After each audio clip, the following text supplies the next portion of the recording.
మీరు మీ పిల్లలకి డబ్బు వారసత్వంగా ఇవ్వాలనుకుంటున్నారా? లేకపోతే ఆరోగ్యాన్ని వారసత్వంగా ఇవ్వాలనుకుంటున్నారా?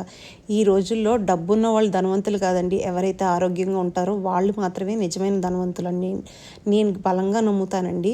ఎందుకంటే మీకు ఎంత డబ్బున్నా మీ ఆరోగ్యం బాగోనప్పుడు ఎందుకండి ఆ డబ్బు ఏం చేసుకుంటాం? సో మీరు ఈ రోజుల్లో ఆర్గానిక్ అని చెప్పేసి పెస్టిసైడ్స్ కొట్టిన వెజిటేబుల్స్ అవన్నీ అమ్మేస్తున్నారు బయట.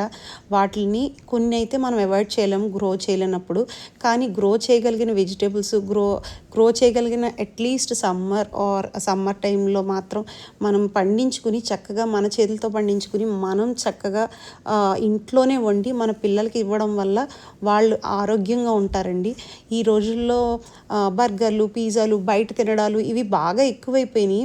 మన చిన్నప్పుడు మన అమ్మమ్మల స్టేజ్ అప్పుడు ఎప్పుడు తినేవారండి బయట? అసలు మన అమ్మమ్మలు అయితే బయటకు వెళ్ళేవారా? ఎప్పుడూ లేదు కదా. మన అమ్మల మన స్టేజ్లో అయితే ఎప్పుడో సంవత్సరానికో 2 సంవత్సరాలకో వెళ్ళేవాళ్ళం. అలాంటిది ఇప్పుడు వారానికి ఒక 2-3 రోజులు అట్లీస్ట్ వారానికి ఒక్క రోజైనా మనం బయట తినాలి అని నియమం పెట్టేసుకున్నాము. దాంట్లో ఎలాంటి ఎంఎస్జీలు కలుపుతున్నారో, ఎటువంటి ఆయిల్స్ వాడుతున్నారో, ఏ పామ్ ఆయిల్ వాడుతున్నారో, ఎంత మరిగిన నూనె వాడుతున్నారో మనకు తెలియదు. ఎలాంటి వెజిటేబుల్స్ కుళ్ళినవి వాడుతున్నారో ఏమీ మనకు తెలియదు. అయినా కానీ అదే మనకి నచ్చుతుంది.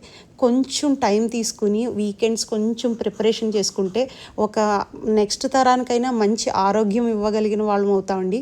అలాంటి మంచి ఆరోగ్యం రిలేటెడ్ స్టఫ్, ఇంకా కొంచెం మీల్ ప్రిపరేషన్, అలానే మంచి గార్డెనింగ్ టిప్స్ ఇలాంటివన్నీ నా ఛానల్లో ఉంటాయండి.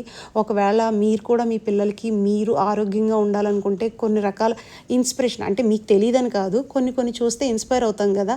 అలానే నాకు తెలిసిన మంచి మాటలు మీకు కూడా చెప్తా ఉంటాను.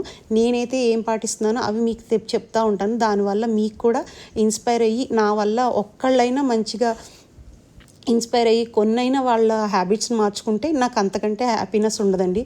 చూశారు కదా ఈరోజు మా తోటలో పండించిన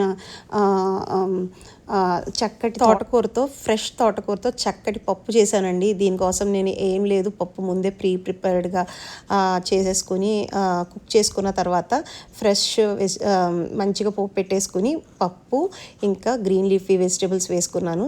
అలానే పప్పుకి సైడ్గా నేను ఎగ్స్ అనేవి ఫ్రై చేసుకుంటున్నానండి. పప్పులో మంచిగా మనకి అమరాంతస్ లీవ్స్ తోటకూర వేయడం వల్ల మంచి iron, fibre, vitamin A, C అవన్నీ దొరుకుతాయండి. అలానే ఎగ్స్లో కంప్లీట్ ప్రోటీన్ ఉంటుంది. అలాగే పప్పులో కూడా ప్రోటీన్ ఉంటుంది. అలానే కొంచెం కార్బ్స్ పెట్టుకోండి, రైస్ తక్కువ పెట్టుకోండి. ఎక్కువ పప్పు, మంచిగా 2 గుడ్లు, అలానే కొంచెం కర్డ్ అన్నీ పక్కన పెట్టుకుని బ్యాలెన్స్డ్ మీల్ తినడం అలవాటు చేసుకోండి.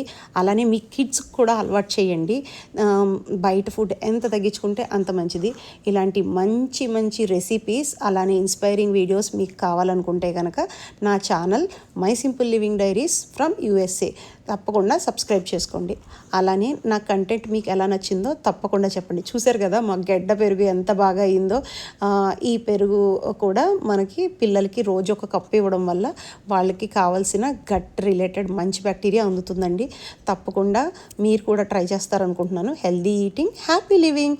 Please do like, share and subscribe to my channel my simple living diaries from USA.